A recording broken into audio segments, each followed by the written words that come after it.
So I was just reheating some fried rice and it got overburnt.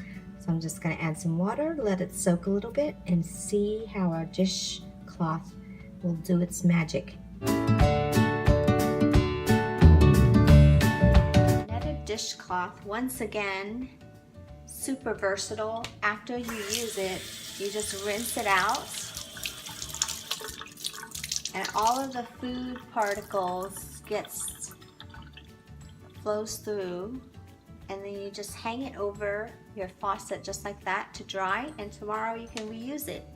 It's actually great for oatmeal, for people who bake with the flour and all the sticky cookie mixes and cake mixes. These are great to clean up without getting it stuck on your sponges. So replace your sponges with these netted dishcloths.